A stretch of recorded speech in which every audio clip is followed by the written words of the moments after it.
What's up guys, I'm Newbie Dave and today we're making a honey farm. Let's get started.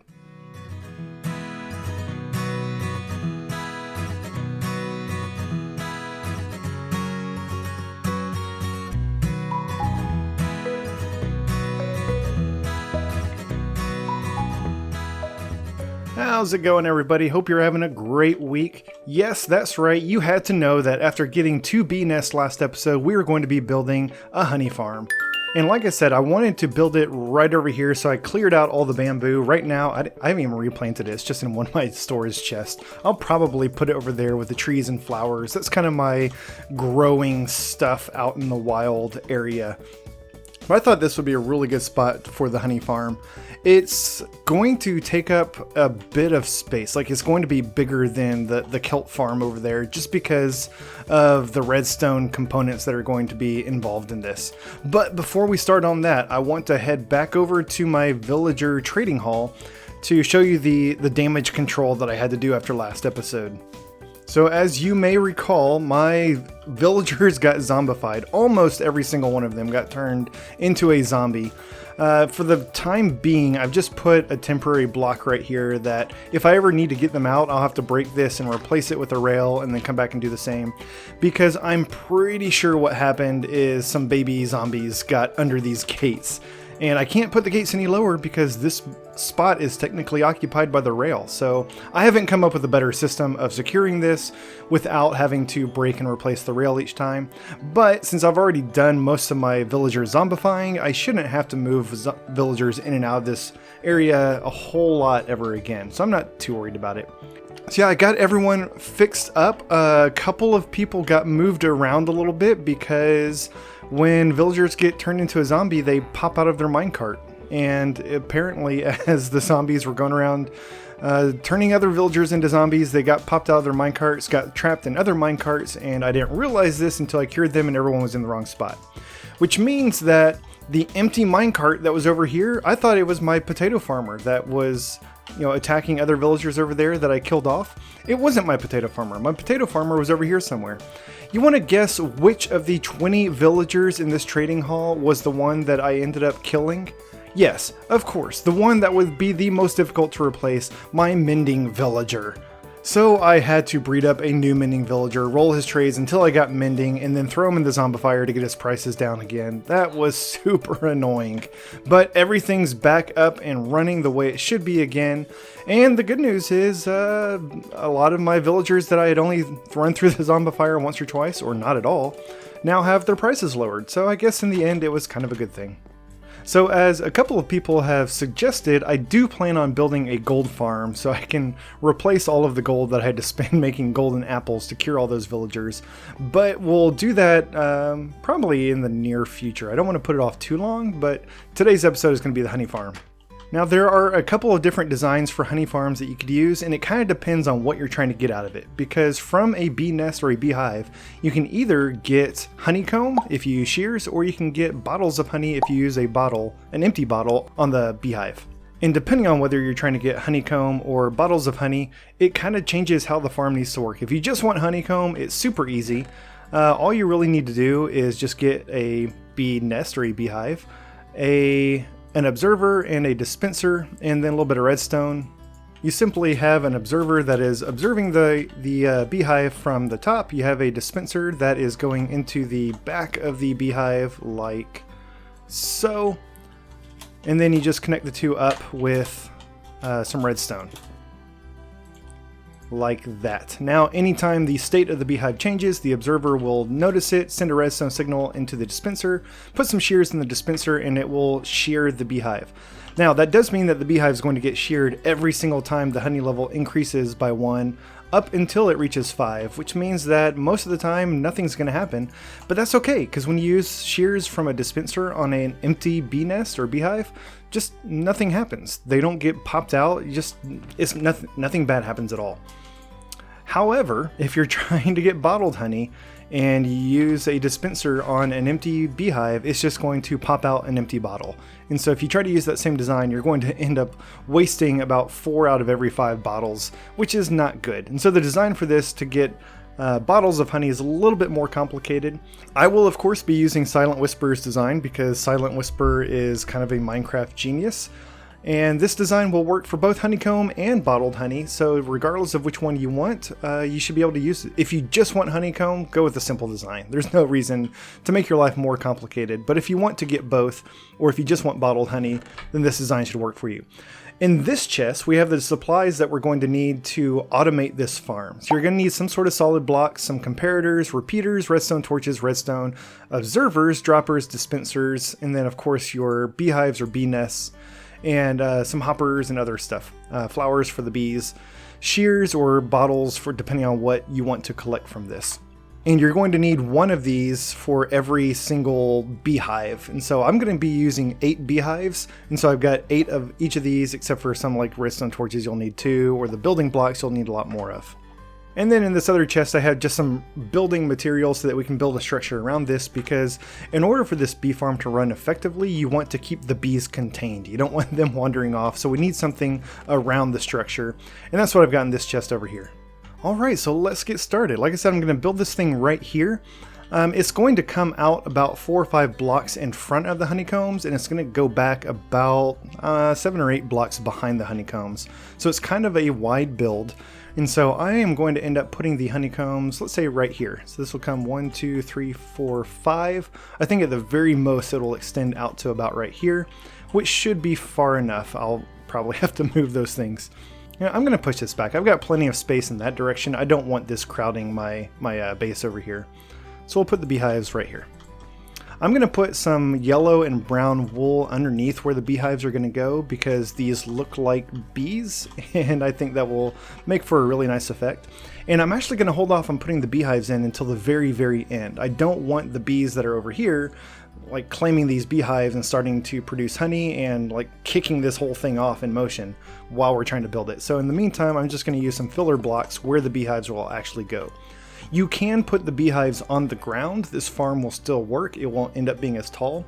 The reason why I'm not doing that is because the bees need an unobstructed block in front of the beehive to get in and out. And so if you put it on the ground, then you can't put any flowers or other decorations right in front of it. You have to leave that spot open. So by putting it up one block, you give yourself a little bit more room to work. Now we need to get up on top of this. I'm going to go up 1, 2, 3 more blocks, and I'm going to build just a temporary border that goes all the way across all of the beehives like this. We're going to need that so we can place the droppers and dispensers above where the beehives are going to go. So above every single beehive, we're going to put a dropper facing down like this. And then below the droppers, we're going to put a dispenser. Be sure you crouch down so that you can place it.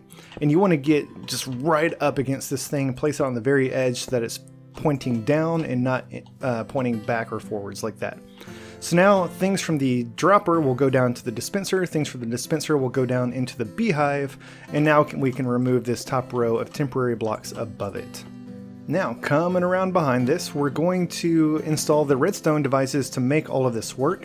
So because my beehives are going to be off the ground, we need to build a little base to put all this stuff on. So I'm going to fill this whole thing in with my building blocks.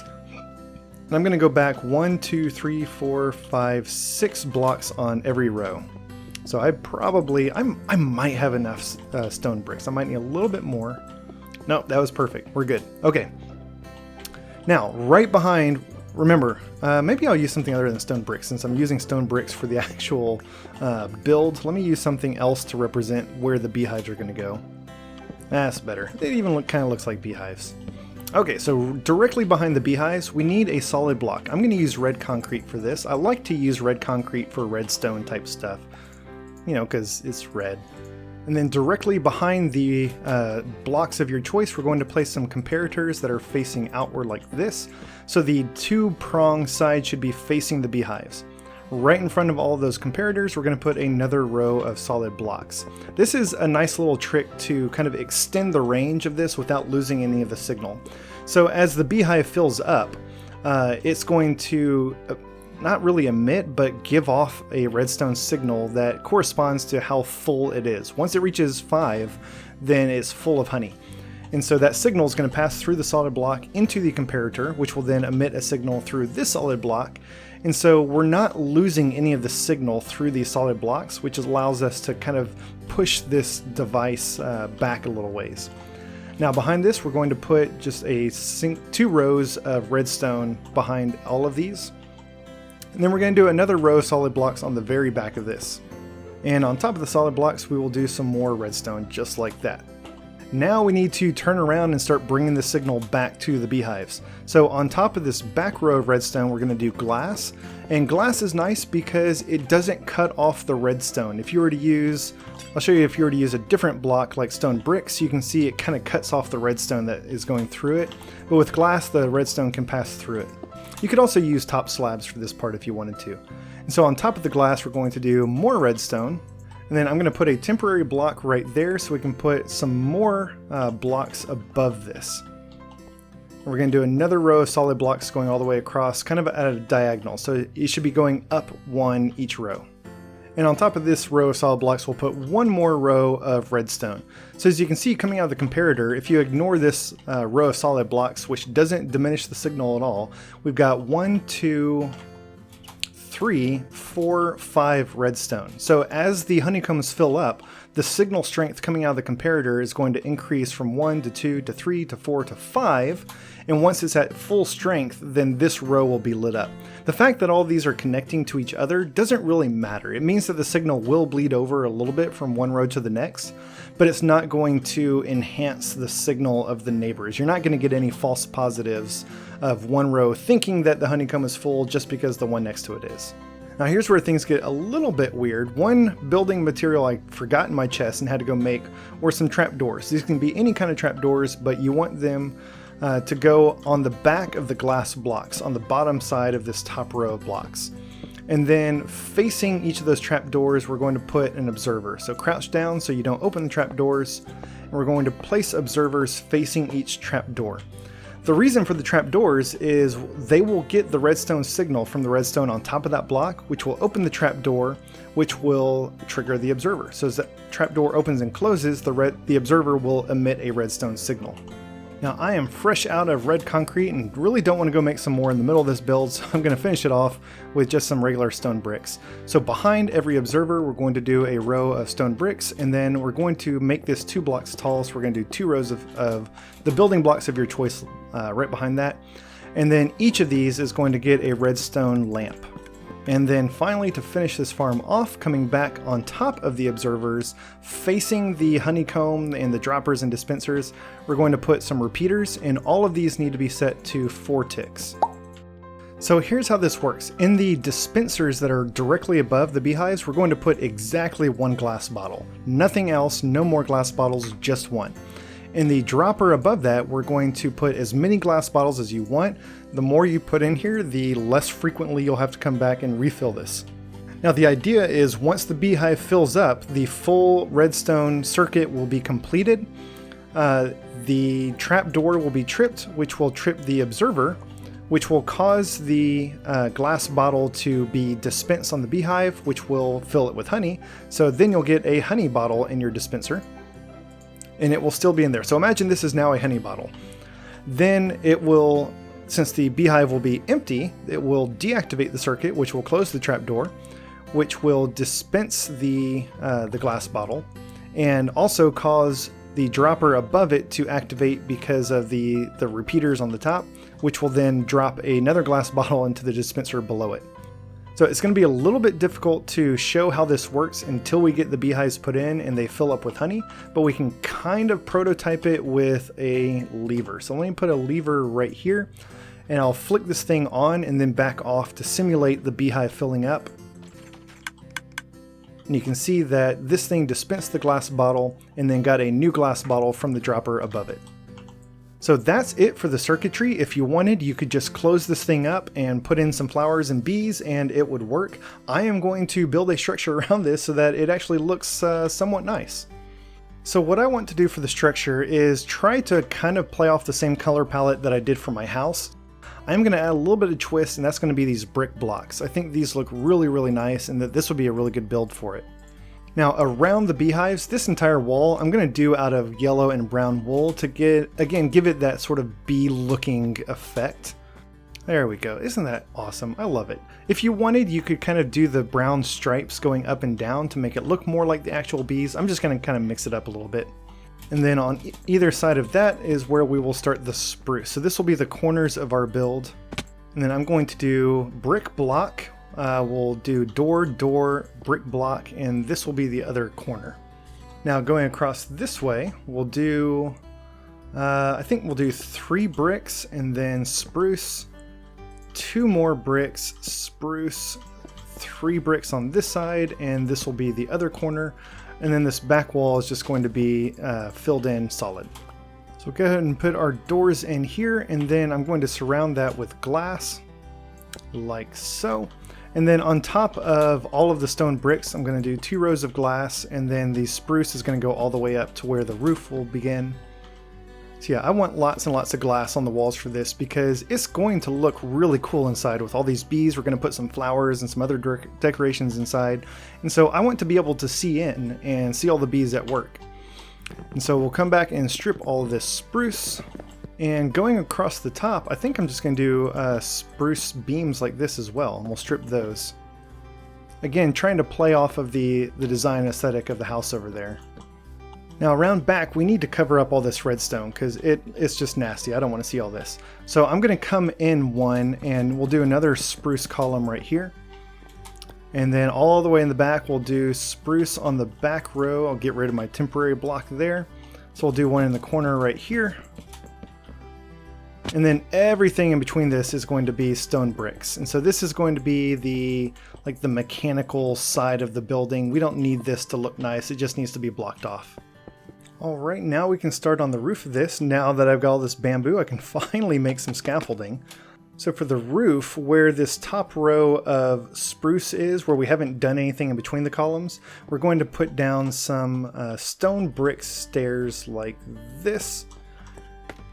And these stairs are going to go all the way across. I really like the style of roof where you do the outline in one material like stone or something dark, and then you fill the rest of the roof in with a different material, kind of like I did over there. So over there I did stone bricks and spruce for the roof. Over here I'm going to do stone bricks and oak. Now on the back side here we're going to do an upside down stair, and then we'll get back up on top and do another regular stair. And then behind that I'm going to do a slab. This is going to go on the top of the stair. And above that slab, we'll do a full stone brick like that. And we're actually going to do 2 of these. Need a little bit more scaffolding because now it's too tall to get up on top of. And we'll do another stone brick stair, upside down stair behind that, and another one. And that should be right in the middle of this front section. Yeah, so we're going to copy that same thing on this side. And it's going to create this sort of bell shape, which I think is going to make this look a little bit more like a barn and less like a house, which I think is kind of what I want to go for with this bee build. So I'll do the same thing on the other side of this. Do stairs there, and I'm just going to repeat that same pattern going all the way up. Yeah, so something kind of like that. It looks a little silly right now on its own, but I think once we get the rest of the roof put in, it will look pretty good. Now getting back up top here, for the inside of this, like I said, I'm going to be using oak. And for this next row, rather than just doing oak stairs going all the way across, I'm going to do oak slabs, but every now and then I'll do a stair just to kind of mix it up. I want to add a lot of variety to this roof. Usually I'll just do the same material all the way down one row and then the same material the next row, usually stairs. But I'm going to try to mix things up and get a little bit of variety in how this thing looks. So even maybe doing something like that. Yeah, I like that. And I might need to move this tree. I didn't realize I'd built so close to it. Now for the row behind that, we will do, I guess we'll do slabs on the bottom since most of this is slab. And above this, we're going to do solid planks like this. I think every now and then I will do maybe a stair like that. Yeah, again, just to kind of add some variety, some changes in here. Maybe I'll even do an upside down stair from time to time. Who knows? And then another row of planks above that. This one I think I'm just going to do solid. There's not really a whole lot that you can do to add some variety in what's basically at this point a wall.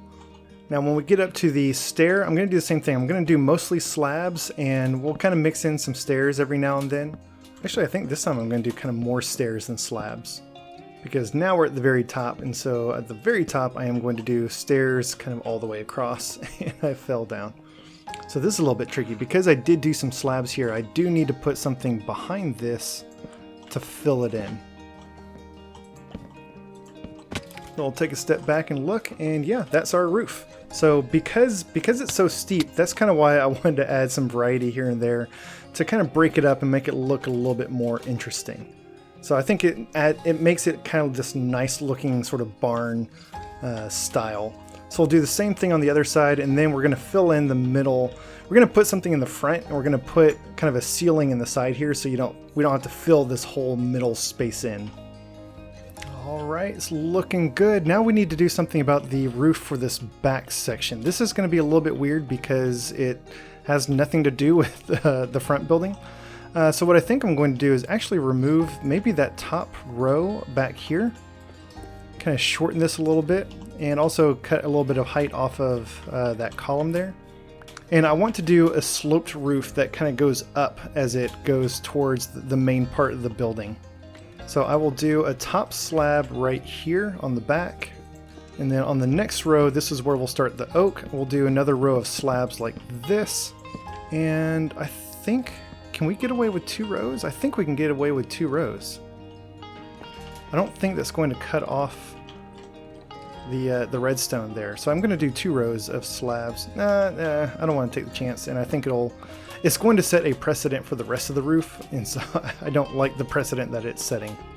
So I am going to have to remove this brick on each side, and we'll do a slab there and there, which is going to look kind of weird, so we have to do a slab below that as well. But really, we just want this row of slabs going across. So yeah, that's the plan back here, really. We're just going to go up a half slab each time, and it's going to be a little bit weird because we can't mix slab types on the same block, which is why that one had to be an oak slab. We couldn't do a brick slab. I may come back and fix that at some point with something else, but I don't know at this time what I'm going to do with that. And then same thing, I think every now and then I'll mix this up a little bit and throw in a stair or a solid block to add a little bit of variety to this. Oh, we hit a bit of a snag. I can't do slabs right here because that's part of this block, which the redstone is on. So right here, we're going to have to do something weird. I guess I'm going to have to do, we'll do stairs for this row instead of slabs. And then above that, we can start doing slabs again. So it's going to add a little bit of kink in the design. And so maybe we throw in some more slabs and stairs here and there just to kind of fix that. Alright, so I kind of fixed it by replacing some of the stone brick with stripped spruce to kind of match the beam that's going around. And then I put oak above that and kind of, I don't know, I moved the roof up. It's still a little bit wonky, but I'm kind of done with messing with it for now. So that kind of roof kind of goes up into this roof. Now we need to fill in the front a little bit. And I am going to do something that maybe is controversial, maybe not. I don't know. I don't know how it's going to look yet. That's weird. Don't know how that got there. I'm assuming an Enderman. So what I want to do to fill in this middle section is I'm going to use some amethyst blocks. I'm going to see how this looks. So let me come in here. And that is scaffolding. We'll start putting amethyst blocks like this. We're going to go inside the stone bricks. So we'll go right there. Looks like we're going to have trouble getting that one because I did something. Yeah, I'll have to go fix that because I want that to be an amethyst block. And then we'll come all the way down like that. And then we'll put some behind there as well. We can't get it behind there. So yeah, I was afraid of this. This is where this plan might fall apart. Because you can't get amethyst stairs or slabs or anything like that, then these blocks right here are going to have to either get replaced by amethyst or we'll have to do something else on the bottom. So I'll take a step back. I think it looks pretty cool. It might be a little bit too much. So let me actually replace some of that with oak, and maybe hopefully that will kind of bring the amethyst and the roof together. So we'll just take out these blocks on the sides and replace them with oak. Not sure why I can't get that one in there. Oh, because I accidentally put a torch. So I'll take a step back, see how that looks. You know, I'm kind of digging it. Yeah, I'm gonna live with it for a while. If I come back tomorrow and look at it and say, what was I thinking, then I'll tear it down. But for now, I kind of like it. And then I think I'm just gonna do the same thing for the ceiling. So right here, right above the spruce planks, I'm just gonna fill in this whole area with amethyst blocks. I think once I get enough honeycomb to make some honey blocks, then I'll probably come in and either mix some of those in or replace a lot of that with the honeycomb blocks. But for now, I'm just going to do amethyst, and I'm going to go ahead and put some torches in here to keep mobs from spawning, since I'm not going to fill that whole thing in. And speaking of lighting, well, I'm going to just hang some hang some lanterns from, I'll do a couple from chains, and then I'll just have a couple that are just hanging like this. No real rhyme or reason to the placement, just kind of mixing some stuff in to light this area up. I'm also going to do some jack-o'-lanterns, and these will be facing the wall so you don't see that hideous face. But I'll also add some more lighting and just some vegetation in here as well. Maybe I'll even get some leaf blocks. Let me go get some leaves. Yeah, I kind of like that. We don't want to go too crazy with the decorations because we got to get a bunch of bees in here and have room for all the flowers. So before I put the flowers in, there's one more thing that we need to do, because these dispensers, once they get the bottles of honey or the honeycomb, it's just going to pop it out. And it's going to sit here on the ground. And so I'm going to put in a row of hoppers right here. We want to skip the first block and just replace all of this dirt with hoppers. And on the very back here, I'm going to go in and over by one. And I'm going to put a chest right here in the corner. And then I'm going to have all the other hoppers go into that chest. So I'll put a hopper there, then one going into that one. And then the rest of these will just form a big chain of hoppers. And I don't have any moss carpet or moss blocks. I really wish I did, because you can put that down and it just about blends in perfectly with the grass. For the time being, I'm going to go get some green carpet, and I'll just put some green carpet down to kind of cover these up. So now we can start putting in some flowers. Really go crazy with the flowers here. You need tons and tons of flowers for all the different bees that we're going to have in here.